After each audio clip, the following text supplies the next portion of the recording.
Estamos aquí, que hagamos una oración para que la palabra que el Señor hoy ha puesto en mi corazón, pues sea una palabra útil, que nos ayude en nuestro crecimiento espiritual, en nuestra relación con el Señor, que sea cada vez más fuerte, más estable, más firme, y que podamos en estos tiempos difíciles en los cuales el Señor ha decidido que vivamos, pues marcar una diferencia y no dejarnos arrastrar por la corriente de este mundo, sino ser diferentes, lo cual no es fácil, pero no es imposible con la ayuda del Señor. Te doy muchas gracias, Señor, en esta tarde, porque cada vez que abro esta Biblia, cada vez que abrimos la palabra de Dios, sabemos que tú nos hablas. Siempre es así, Señor. Pedimos en esta tarde que los textos, las lecturas, las cosas que vamos a compartir sean de bendición para tu pueblo y tu iglesia sea una iglesia sana, una iglesia firme y estable, con conocimiento de ti, de tu palabra, Señor. Ayúdanos a compartirla, ayúdanos a asimilarla y sobre todo, Señor, que esta palabra nos ayude a conocerte y a servirte mejor. Pedimos todo en el nombre de Jesús. Amén.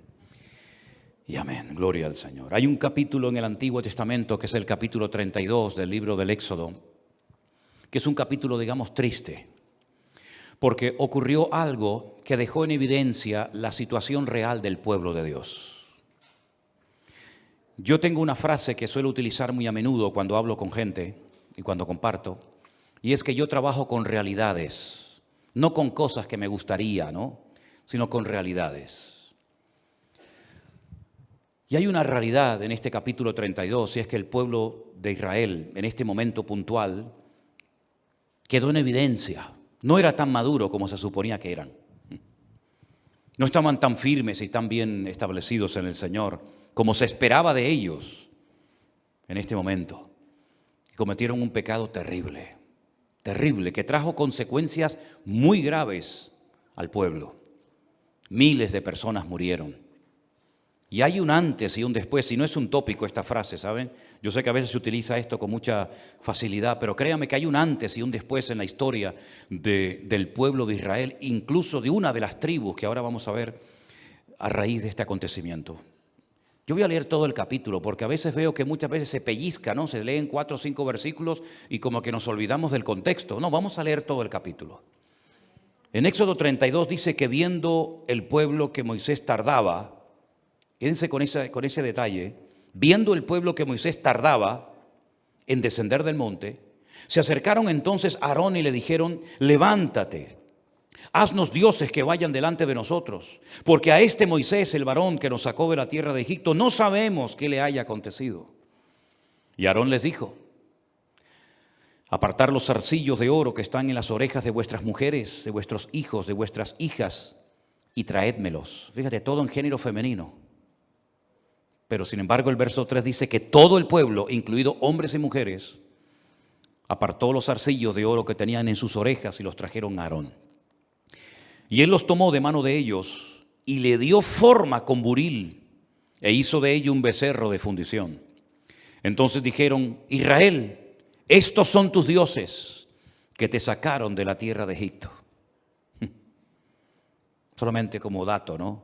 Cuando dice estos son tus dioses, emplean la palabra Elohim, uno de los nombres de Dios, el primero que aparece en la Biblia, ¿no? Estos son tus Elohim, estos son tus dioses. Viendo esto, Aarón edificó un altar delante del becerro y pregonó a Aarón y dijo: mañana será fiesta para Jehová, para el Señor. Y al día siguiente madrugaron y ofrecieron holocaustos y presentaron ofrendas de paz. Y se sentó el pueblo a comer y a beber y se levantó a regocijarse. A regocijarse. El texto, el verbo en hebreo dice: se levantaron a fornicar. Hicieron una orgía multitudinaria en medio del desierto, danzando frenéticamente como locos alrededor de ese animal, de ese becerro de oro. Terrible. Entonces el Señor le dijo a Moisés: anda y desciende, porque tu pueblo, ahí Dios se desvincula de esta gente. Él no dice mi pueblo, no. Con esta actitud yo no puedo decir que son mi pueblo. Este es tu pueblo que sacaste de la tierra de Egipto, se ha corrompido. Pronto se han apartado del camino que yo les mandé. Se han hecho un becerro de fundición y lo han adorado y le han ofrecido sacrificios y han dicho: Israel, estos son tus dioses que te sacaron de la tierra de Egipto.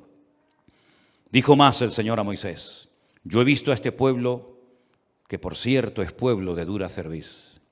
Ahora pues déjame que se encienda mi ira en ellos y los consuma, y de ti haré una nación grande. Entonces Moisés oró en presencia del Señor su Dios y le dijo: oh Señor, ¿por qué se encenderá tu furor contra tu pueblo, que tú sacaste de la tierra de Egipto con gran poder y mano fuerte? ¿Por qué han de hablar los egipcios diciendo: para mal los sacó, para matarlos en los montes y para raerlos de sobre la faz de la tierra? Vuélvete del ardor de tu ira y arrepiéntete de este mal contra tu pueblo. Acuérdate de Abraham, de Isaac y de Israel, tus siervos, por los cuales has jurado por ti mismo y le has dicho: yo multiplicaré vuestra descendencia como las estrellas del cielo, y daré a vuestra descendencia toda esta tierra que he hablado, y la tomarán por heredad para siempre. Entonces el Señor, una expresión humana, no es que Dios se tenga que arrepentir, es simplemente un término humano para entender, ¿verdad?, el cambio que Dios decidió hacer. El Señor se arrepintió del mal que dijo que había de hacer a su pueblo. Volvió Moisés y descendió del monte trayendo en su mano las 2 tablas del testimonio, las tablas que estaban escritas por ambos lados, de un lado y de otro estaban escritas, y las tablas eran obra de Dios, y la escritura era escritura de Dios grabada sobre las tablas. Cuando oyó Josué el clamor del pueblo que gritaba, le dijo a Moisés: alarido de pelea hay en el campamento. Y él respondió: no es voz de alarido de fuertes, ni voz de alarido de débiles, voz de cantar oigo yo. Y aconteció que cuando él llegó al campamento y vio el becerro y las danzas, ardió la ira de Moisés y arrojó las tablas de sus manos y las quebró al pie del monte. Y tomó el becerro que habían hecho y lo quemó en el fuego y lo molió hasta reducirlo a polvo, que esparció sobre las aguas, y lo dio a beber a los hijos de Israel. Y dijo Moisés a Aarón: ¿qué te ha hecho este pueblo, que has traído sobre él tan grande pecado? Respondió Aarón: no se enoje mi señor, tú conoces al pueblo que es inclinado al mal. Porque me dijeron: haznos dioses que vayan delante de nosotros, porque a este Moisés, el varón que nos sacó de la tierra de Egipto, no sabemos qué le ha acontecido. Y yo le respondí: ¿quién tiene oro? Apartarlo. Y me lo dieron y lo eché en el fuego y salió este becerro. Increíble. Viendo Moisés que el pueblo estaba desenfrenado porque Aarón lo había permitido para vergüenza entre sus enemigos, se puso Moisés a la puerta del campamento y dijo: ¿quién está por Dios? Júntese conmigo. Y se juntaron con él todos los hijos de Leví. Y él les dijo: así ha dicho el Señor, el Dios de Israel: poned cada uno su espada sobre su muslo, pasad y volved de puerta a puerta por el campamento, y matad cada uno a su hermano, a su amigo y a su pariente. Y los hijos de Leví lo hicieron conforme al dicho de Moisés, y cayeron del pueblo aquel día como 3,000 hombres. Entonces Moisés dijo: hoy os habéis consagrado al Señor, pues cada uno se ha consagrado en su hijo y en su hermano, para que él dé bendición hoy sobre vosotros. Y aconteció que al día siguiente dijo Moisés al pueblo: vosotros habéis cometido un gran pecado, pero yo subiré al Señor, quizá le aplacaré acerca de vuestro pecado. Entonces volvió Moisés al Señor y le dijo: te ruego, pues, que este pueblo ha cometido un gran pecado, porque hicieron dioses de oro, que perdones ahora su pecado, y si no, ráeme ahora de tu libro que has escrito. Y el Señor le respondió a Moisés: al que pecare contra mí, a éste raeré de mi libro. Ve pues ahora, lleva a este pueblo a donde te he dicho. He aquí mi ángel irá delante de ti, pero en el día del castigo yo castigaré en ellos su pecado. Y el Señor hirió al pueblo porque habían hecho el becerro que Aarón formó. ¿Cuántos dicen amén? Es una historia triste, ¿no? No es nada agradable leer que el pueblo de Dios cae tan bajo, haciendo cosas que se suponen que tenían que tener más que superadas. Pero después de 40 días quedó en evidencia que ellos evidentemente habían salido de Egipto, pero Egipto no había salido de ellos. Todavía Egipto estaba dentro de sus corazones. Permítame que les ponga el ejemplo. Cuando Abraham salió de Egipto y se fue, la Biblia dice que el faraón le hizo un regalito. Le regaló una mujer, una sierva, una criada llamada Agar. Es decir, que le metió en la casa de Abraham un trocito de Egipto, que después fue un desastre. Y todos sabemos las consecuencias de aquel regalito que Abraham aceptó. Exactamente igual le ocurre ahora al pueblo de Israel. Han visto la mano de Dios. Ningún pueblo sobre la faz de la tierra ha visto ni verá jamás los milagros que este pueblo vio. Milagros únicos e irrepetibles. Nunca más Dios volvió a abrir el mar para nadie, para ninguna iglesia, ningún profeta, ningún apóstol, ningún discípulo. Nadie abrió un mar para que millones de personas pasaran por en medio como si fuera tierra seca. Dios lo hizo por ellos. Los milagros que el Señor hizo en Egipto jamás los ha hecho por ningún pueblo, ni los hará por ningún otro. Algunos de esos milagros se volverán a ver en el período que conocemos, el tiempo de angustia de Jacob o la gran tribulación, según nos cuenta el Apocalipsis. Egipto quedó totalmente desmantelado, incluso hasta sin heredero. Los dioses que guardaban supuestamente las aguas, los animales, los árboles, las cosechas de Egipto no sirvieron absolutamente para nada. Todos quedaron humillados. Fue un desastre lo que pasó en Egipto. Y aquella nación por la cual nadie daba ni un centavo, lograron salir con mano poderosa porque el Señor los sacó. Y los sacó con un propósito, no solamente para humillar a los enemigos, no solamente para que el faraón quedara bien claro de que no servía para nada y que no era el hijo del dios Ra, el dios del sol, ni mucho menos, sino que los sacó con el propósito de conducirlos por la península del Sinaí y llevarlos a una tierra llamada Canaán, Israel, la tierra que fluye leche y miel, tierra que estaba habitada por 7 naciones que se habían metido en un territorio que no les había correspondido en heredad. Por ejemplo, para mencionar uno de estos pueblos, los filisteos no eran de Canaán, los filisteos eran de la isla de Creta, que navegaron hasta la costa de Israel y se apropiaron de 5 ciudades, como ya les he dicho en otras ocasiones. Así que ellos salieron con un propósito. El desierto iba a ser una etapa transitoria entre Egipto y Canaán, una escuela, un taller. Hay un libro en el Antiguo Testamento que nosotros lo tenemos como el libro de Números. En hebreo se llama Bamidbar, significa en el desierto. Y en medio de la palabra Bamidbar aparece la raíz dabar, que significa hablar. Luego en hebreo Bamidbar, en el desierto. Otra lectura es el lugar donde Dios te va a hablar, el lugar donde Dios te va a tratar. Y efectivamente así fue. La ley no la recibieron en Egipto. Los 613 mandamientos de la Torá no los recibieron en Canaán, sino los recibieron en ese punto intermedio que se llamó el desierto. Moisés tiene que subir a lo alto de una montaña y está 40 días en comunión con Dios. Y durante esos 40 días Dios con el poder de su palabra escribió en tablas los 10 mandamientos, aparte de otros muchísimos mandamientos e instrucciones que le dio para que cuando descendiera del monte los compartiera con el pueblo de Israel, para que ellos supieran cómo comportarse cuando llegaran a la tierra prometida. Y en vez de dejarse arrastrar y asimilarse a las costumbres de los pueblos paganos, ellos conquistaran no solamente la tierra físicamente hablando, sino espiritualmente hablando también. Y así como en Egipto el enemigo fue derrotado, que también derrotaran al enemigo en Canaán. Y por eso le dio leyes a los agricultores, a los ganaderos, a las viudas, a los solteros, a los sacerdotes, a todo el mundo le dio leyes para que supieran cómo comportarse.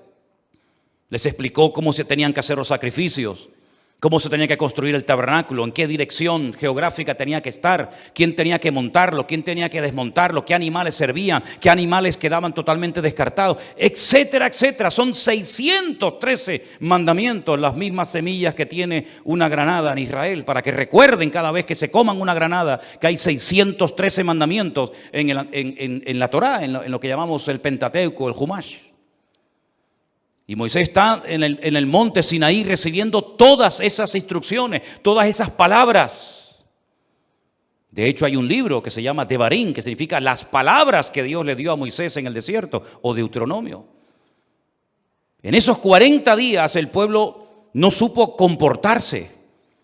Al faltar el liderazgo, al faltar la cabeza, al faltar Moisés, el varón de Dios, el pueblo se desenfrenó y salió lo que llevaban dentro. Y es que tarde o temprano saldrá lo que llevamos dentro de nuestras vidas. El Señor dice que de la abundancia del corazón, ahí está. No es nada nuevo la enseñanza que les estoy dando. Tocaron fondo. Y el que permitió y el que consintió todo esto fue nada más y nada menos que el hermano del pastor, Aarón, que encima era el hermano mayor de Moisés. Los tres hermanos, Aarón, Moisés o Miriam y Aarón, y Moisés el pequeño. Y él dice que iban a hacer una fiesta para el Señor. Pero ¿qué fiesta le van a hacer al Señor si el Señor no va a estar presente en ese acto, en ese escándalo, en esa vergüenza que van a hacer en medio del desierto? Dándole forma. No es que tiraron el oro, como él decía, al fuego y salió el becerro. No. Tú le diste forma. Tú fuiste copartícipe de este relajo, de este desorden. Y os estáis comportando exactamente igual que como se comportaban los egipcios, a los cuales el Señor derrotó y a los cuales el Señor humilló. Y quedó bien claro que Dios no acepta este tipo de culto, que Dios no acepta este tipo de manifestaciones de la carne. ¿Y cuántas veces en las iglesias se confunden manifestaciones de la carne con el mover del Espíritu Santo? No, déjenlo, está bajo el Espíritu de Dios. No, está bajo el Espíritu, pero no precisamente el de Dios. Pero hay tan poco discernimiento hoy en día en las iglesias y en el ministerio, que muchas veces se manifiestan endemoniados y creen que es el Espíritu Santo el que está hablando y moviéndose en las personas. Y cuántas falsas profecías y cuántos falsos moveres, falsas unciones que no vienen del corazón de nuestro Dios se mueven hoy en día y encima se les aplaude, y eso es lo que la gente quiere. Esto fue lo que pasó en el desierto. No dieron la talla, hicieron el ridículo, cayeron muy bajo y ellos querían un liderazgo. Y esos líderes iban a ser aquellos becerros, porque no fue uno, realmente fueron 2 becerros los que se levantaron. Y querían que ellos los llevaran otra vez, ¿a dónde? A Egipto, atrás, al pasado. Cuando el Señor le dijo, nunca más vuelvan a andar por ese camino, nunca más vuelvan a Egipto, porque yo les he sacado para que nunca más tengan por qué volver a ese país, donde yo demostré mi poder y mi gloria y mi autoridad.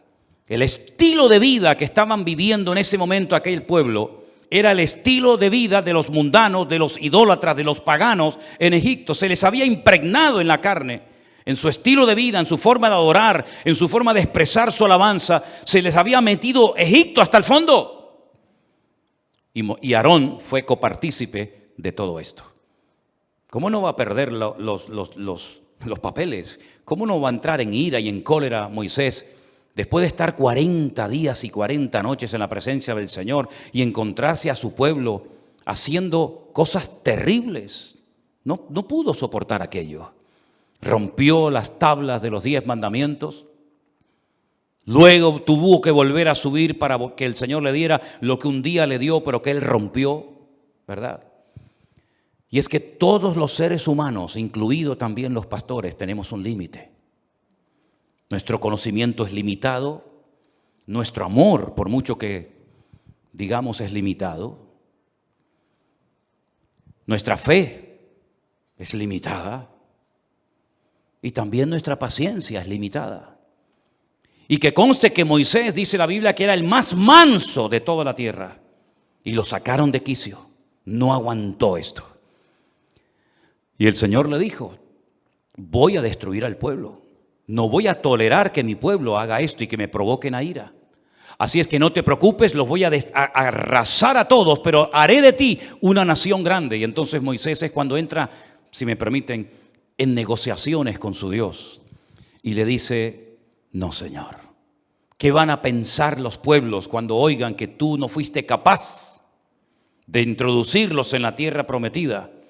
Recuerda, Señor, lo que le prometiste, lo que le juraste por ti mismo a tu siervo Abraham, a Isaac, a Jacob, aunque él menciona el nombre Israel. No, Señor, no hagas esto. Y el Señor, por la oración de intercesión de Moisés, salvó a toda una nación, salvó al pueblo de Israel, porque es que la oración tiene un poder extraordinario, queridos hermanos. Increíble, increíble. Si en vez de perder el tiempo en discusiones y en tonterías, invirtiéramos y nos ocupáramos más en orar y en buscar la presencia del Señor, otro gallo cantaría. El Señor al final le dice que Él no va a ir con ellos. Bueno, no los voy a destruir, pero yo no voy a ir más con ustedes. Y entonces otra vez entra Moisés en una tremenda negociación con Dios, diciéndole, y se para delante de Dios y le dice, si tú no vas conmigo, yo de aquí no me muevo. Y otra vez el Señor le dice, está bien, voy a ir con ustedes, voy a ir contigo. Qué tremendo, ¿verdad? Qué conocimiento de Dios. Cómo se movía este hombre en la presencia del Señor con una libertad extraordinaria. Pero en varias ocasiones lo llevaron hasta el extremo y terminó en una ocasión, como hemos leído en esta noche, rompiendo nada más y nada menos que la mismísima obra de Dios, porque no aguantó la presión. Dios nos está enseñando a nosotros los cristianos en este último tiempo a saber comportarnos bajo presión. Y muchos cristianos todavía no han aprendido que la presión va a ir en aumento. Y muchos cristianos no se percatan que la vida cristiana no solamente consiste en tener un montón, muchísimos privilegios, que gloria a Dios los tenemos, sino también en compromisos y en responsabilidades. Y uno de ellos es demostrarle al mundo, a nosotros mismos y a nuestro Dios, que nosotros sabemos trabajar con dinero o sin dinero, con muchos o con poco, o con la iglesia vacía y cerrada. Demostrarle al Señor, a nosotros mismos y al mundo, que nosotros no necesitamos aplauso ni reconocimiento de nadie, sino que somos capaces de sacrificarnos y de esforzarnos por nuestro Dios en cualquier circunstancia, en cualquier lugar, con presión, con aplausos, con traiciones o con lo que sea. La iglesia del Señor ha aprendido a caminar en victoria en medio de las circunstancias de la vida. ¿Cuántos dicen amén? ¿Cómo hubiéramos actuado nosotros si hubiéramos estado solos en el desierto, sin liderazgo, sin cabeza? Porque dicho sea de paso, los que se quedaron en lugar de Moisés, la verdad es que no valía mucho que digamos. Fíjate el hermano de Moisés cómo era. Fue el que consintió, fue el que permitió para tener contento al pueblo, ¿verdad? Fue incapaz de decir, no, nosotros no vamos a hacer eso. Hay que aprender a esperar, porque una de las lecciones que el Señor nos está enseñando en este tiempo es aprender a esperar. Si mi hermano hubiera muerto y ya el Señor se lo hubiera llevado a su presencia, el Señor nos lo habría dicho. Así que aprendamos a esperar tranquilamente, a gozarnos en la espera, que ya vendrá, no se preocupen. Y efectivamente Moisés no había muerto. Moisés apareció, pero cuando apareció, lamentablemente, el pueblo estaba totalmente fuera de control. La lectura bíblica que se leyó esta tarde, nuestro hermano Rafael la leía en el Evangelio según San Mateo, es muy interesante porque ahora no encontramos a un hombre en la montaña hablando con Dios, sino ahora encontramos nada más y nada menos que al Señor Jesucristo en una montaña teniendo comunión con el Padre. Y es el famoso relato del monte de la transfiguración.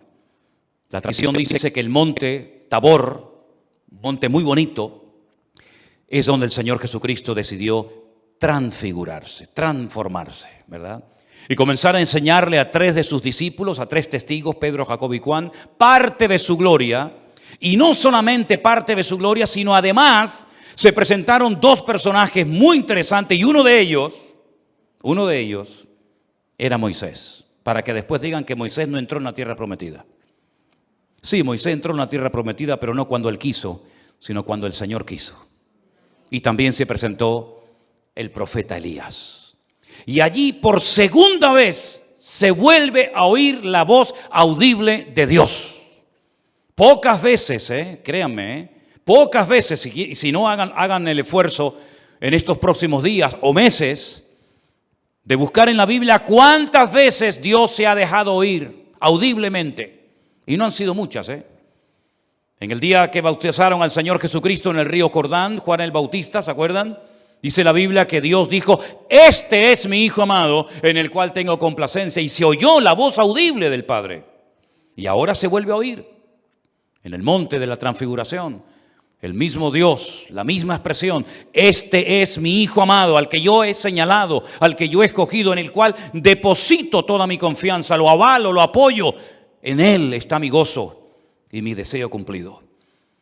Una experiencia inolvidable. Esta experiencia marcó la vida de Pedro de tal manera que él, cuando es anciano, si ustedes leen primera y segunda de Pedro, él cuenta la experiencia que tuvo en el monte Tabor, viendo a Cristo transfigurado y viendo a Moisés y a Elías y oyendo nada más y nada menos que la voz de Dios. Él cuenta esta experiencia porque hay experiencias que nos marcan para toda la vida y no tenemos que olvidar las lecciones que el Señor nos ha dado en este último tiempo.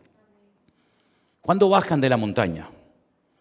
Porque la realidad no era vivir permanentemente en la montaña. No se olviden que de los 12 discípulos, 3 solamente habían subido al monte con el Señor a orar y los 9 restantes se habían quedado abajo. Y vamos a leer lo que no se ha leído esta tarde, que estaba ocurriendo al pie de la montaña. Y parece que hay como un paralelismo, parece que hay algo muy similar, más o menos, entre lo que hemos visto Moisés en la presencia de Dios y el pueblo abajo en el valle totalmente descontrolado, y ahora vemos al Señor Jesucristo en el monte orando, mientras que abajo en el valle está sucediendo algo nada agradable, y por supuesto para los discípulos. Cuando llegaron al gentío, versículo 14, vino a él un hombre que se arrodilló delante de él diciendo: Señor, ten misericordia de mi hijo, que es lunático y padece muchísimo, porque muchas veces cae en el fuego y muchas veces en el agua. Y este encuentro de Jesús con este padre desesperado lo relata no solamente Mateo, sino que también lo relata Marcos en el capítulo 9 y Lucas también en el capítulo 9 para aportarnos más información. Y yo lo he traído a tus discípulos, pero no lo han podido sanar. Así como el pueblo de Israel al pie del monte Sinaí no dio la talla, no supo comportarse correctamente, ahora son los discípulos de Cristo los que no están actuando correctamente. Se les ha escapado el problema de las manos y no han sabido solucionarlo. Ya ellos llevaban tiempo con el Señor. Estos discípulos que se quedaron al pie de la montaña, estos 9, y allí estaba Santiago, ¿verdad? El otro, allí estaba Bartolomé, allí estaba Felipe. Ya ellos habían visto cómo el Señor trataba a los enfermos, cómo el Señor echaba fuera demonios, cómo el Señor resolvía los problemas. Por lo tanto, ya tenían un nivel de experiencia, un nivel supuestamente de madurez que les capacitaba y les podía permitir solucionar el problema que se les presentó, pero no supieron. Y no hay nada peor para un cristiano hoy por hoy que no sepa cómo resolver el problema en el cual el Señor ha permitido que te encuentres. Y llegará el momento, y el momento está llegando, si no lo han visto, es que algunos están ciegos, que el Señor nos está mostrando que ya no se puede depender de los pastores, ni de los profetas, ni de los apóstoles, sino que hay que aprender a depender única y exclusivamente de Dios. Y cuanto antes lo aprendamos, mejor que mejor.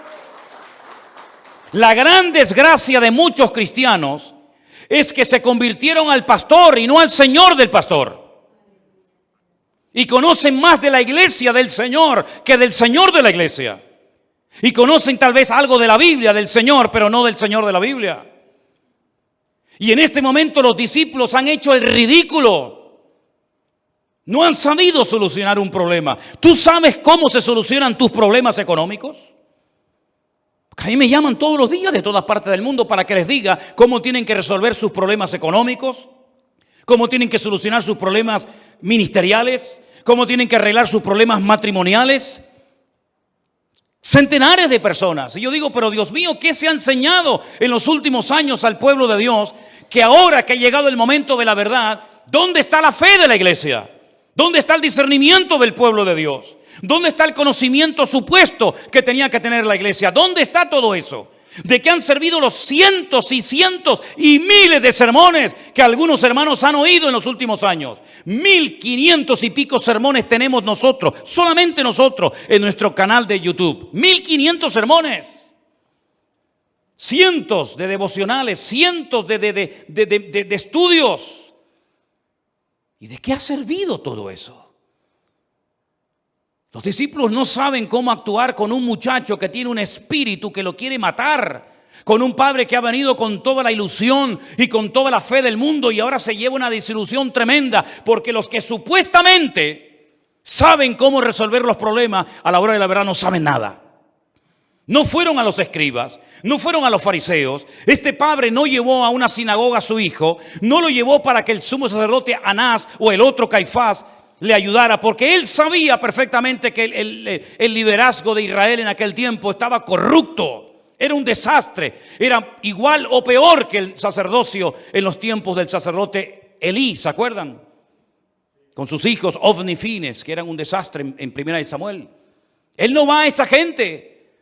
Él ni siquiera llevó a su hijo al estanque de Betesda, donde se decía que un ángel de vez en cuando venía y movía el agua y el primero que se zambullía quedaba sano. No, él fue a donde estaba Jesús.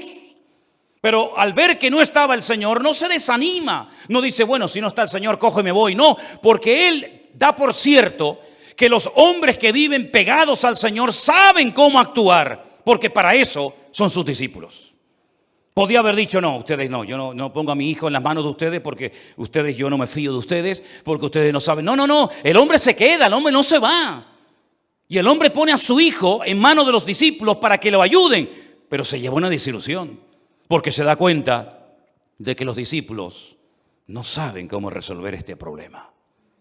Tú imagínate que venga gente a la puerta de tu casa, que te llame gente por teléfono, que te escriba pidiendo ayuda, y que tú no sepas a estas alturas de tu relación con Cristo qué versículo, qué palabra, qué oración, qué hacer para poder ayudar a una pobre persona endemoniado, enfermo, desesperado.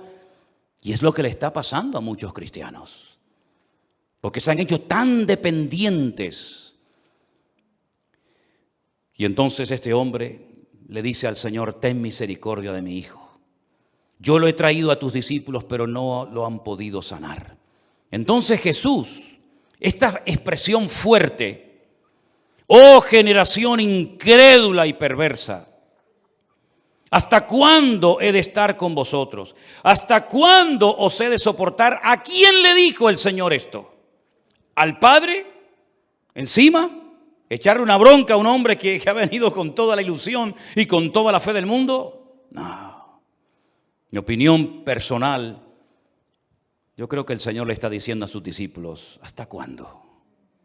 ¿Hasta cuándo, Pedro? ¿Hasta cuándo, Bartolomé? ¿Hasta cuándo, Felipe? Si me voy una hora a orar al monte y una situación que tenían que saberlas solucionar perfectamente, ¿no habéis sabido? ¿Esto qué es? ¿Hasta cuándo tengo yo que estar entre ustedes?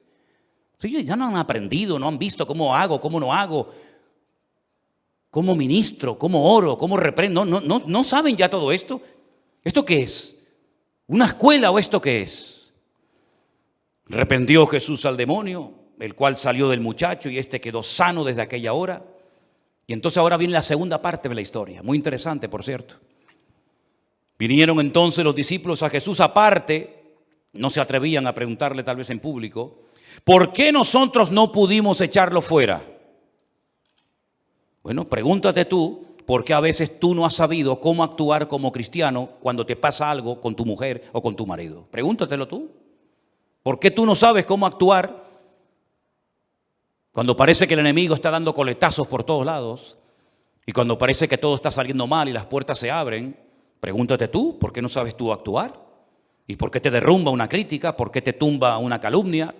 ¿O un problema económico? ¿O un problema físico? Pregúntate tú. ¿Cómo es posible que tú que has hablado en lenguas, que has leído la Biblia, que has diezmado, que has ofrendado, que has orado, que no sé qué y que no sé cuál? Pregúntate tú por qué a veces no has sabido actuar en consecuencia. Sé honesto contigo mismo. ¿No dice la Biblia que tenemos que probarnos a nosotros mismos? ¿No dice la Biblia que si nos juzgamos a nosotros mismos no nos juzgaría nadie? Pues hagamos eso de vez en cuando al Señor. Señor, ¿por qué mi fe no funciona? ¿Por qué cuando oro no pasa nada? ¿Por qué cuando tengo un problema me derrumbo? ¿Por qué, Señor? Y te vas a dar cuenta de que a veces damos una imagen que no coincide con la realidad en nuestra vida privada. Bueno, hay un principio que yo creo que tenemos que tener todos presentes. Yo siempre lo lo he compartido y para mí es vital en mi vida. Entra en tu aposento, cierra la puerta y tu Padre que te ve en secreto te recompensará en público. Eso es una ley del reino de Dios. Eso funciona siempre, sí o sí. La privacidad, la comunión, la intimidad con Dios trae resultados. Lo que Él quiera, no lo que yo quiera, ¿verdad?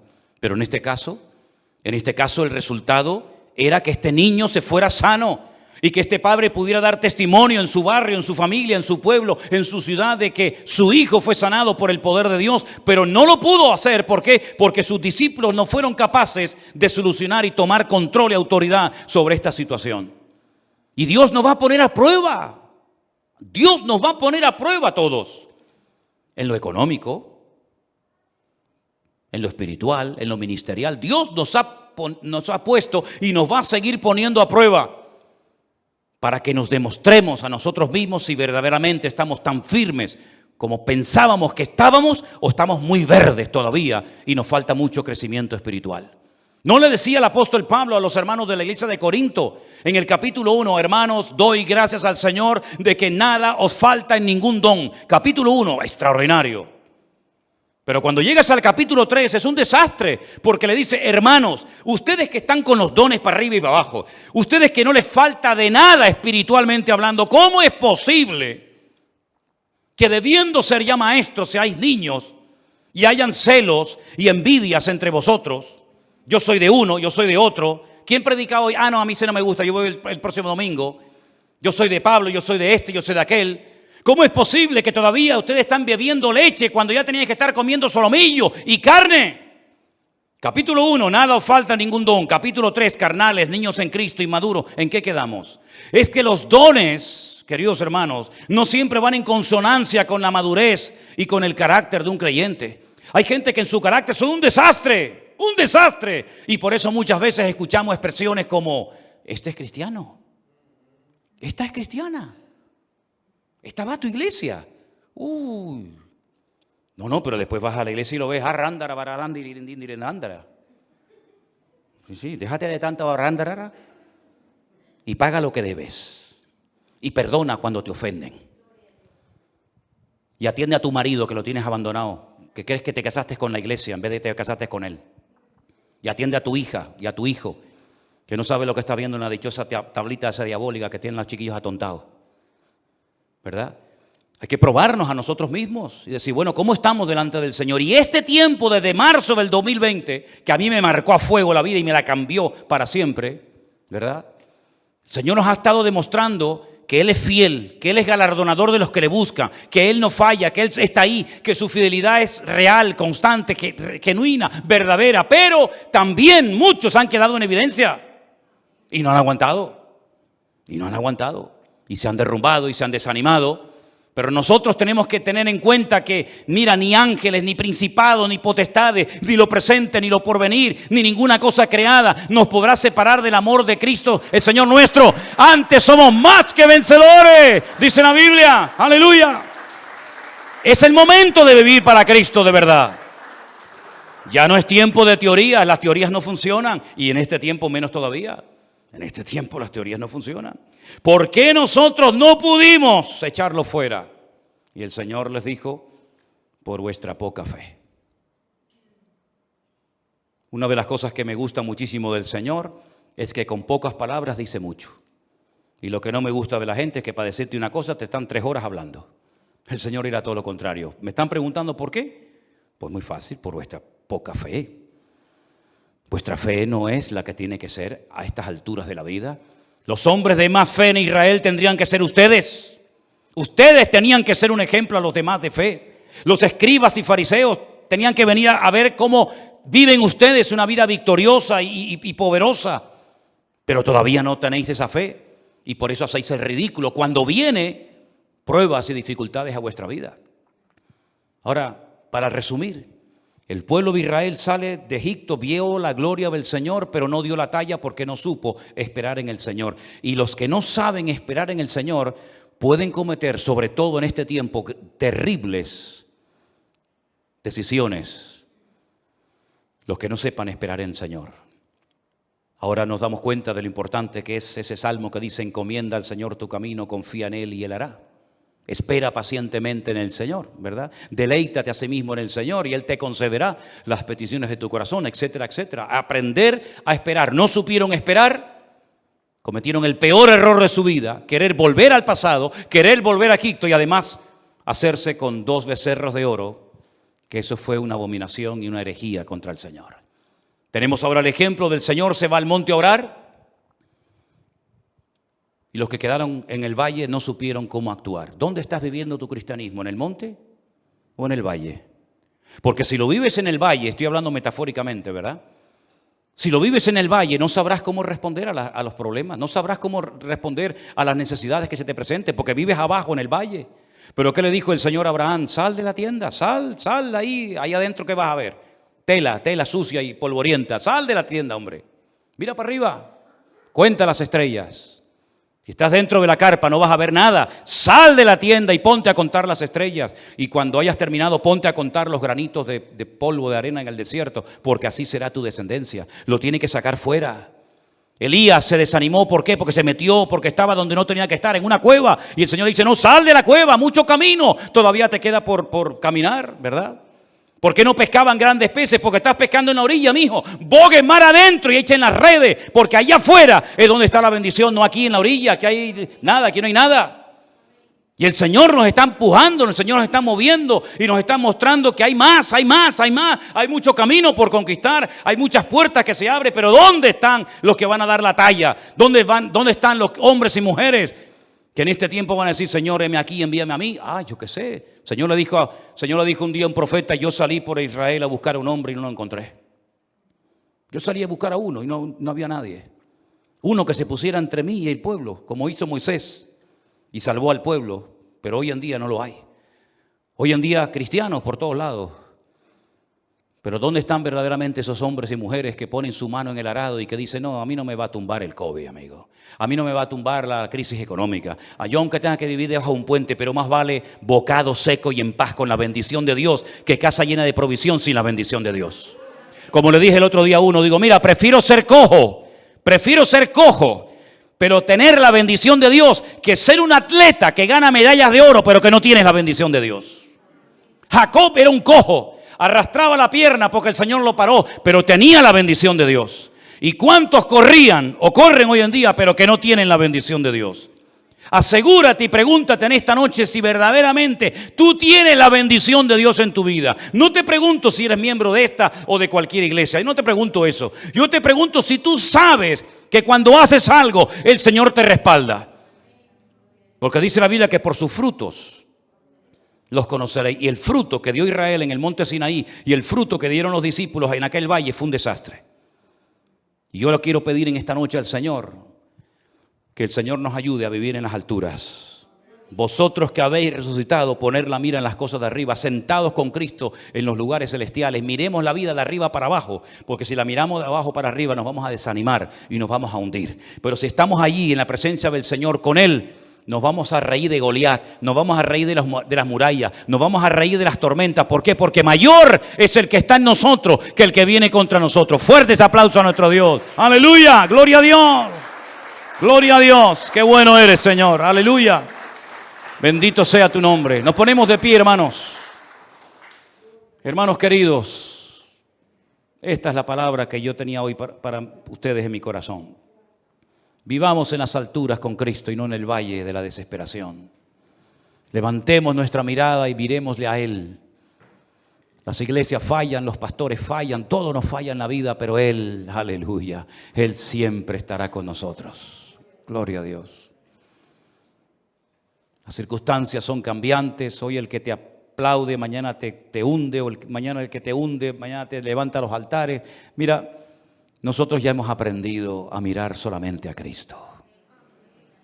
Y por eso en esta tarde, Señor, te pedimos con todo nuestro corazón, ayúdanos a crecer, a madurar, a poner nuestra confianza en ti. Como dice tu palabra, no te apoyes en tu propia prudencia. Reconócelo en todos tus caminos. Fíate de Dios de todo tu corazón y Él enderezará tus veredas. Aleluya.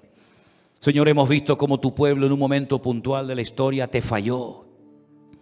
como tus discípulos te fallaron. Nosotros no queremos fallarte, Señor. En los años que nos queden de vida, queremos que sean los mejores años de nuestra vida, esforzándonos y peleando la buena batalla y corriendo la carrera hasta el final para recibir la corona de vida. Ya este mundo no nos llena, Señor. Ya este mundo no es el lugar donde nos sentimos cómodos. Pero tú de momento nos tienes aquí porque hay un propósito, hay almas que alcanzar, hay objetivos que conquistar. Y te pido, Señor, que en este viaje que nuestro hermano Armando y Jeremías van a hacer mañana, tú los acompañes, Señor. Que tú guardes su salida y su entrada desde ahora y para siempre. Ve delante de ellos abriéndoles camino, Señor. Guárdalos, que sepan cómo resolver los problemas si es que se presentan, porque para eso han sido enseñados y discipulados, para saber cómo responder a las situaciones adversas de la vida, dependiendo solamente de ti, Señor. Guárdalos, Señor, en este tiempo. Guarda sus casas, sus familias. Señor, y danos una semana victoriosa a todos y a cada uno de nosotros. Y que tu iglesia, tanto los que estamos aquí como en casa, no te fallemos, Señor. No queremos fallarte, Señor. Aumentanos la fe para que podamos ser ejemplo al mundo y podamos afrontar y resolver los problemas como tú lo harías si estuvieras en nuestro caso, Señor. Aleluya.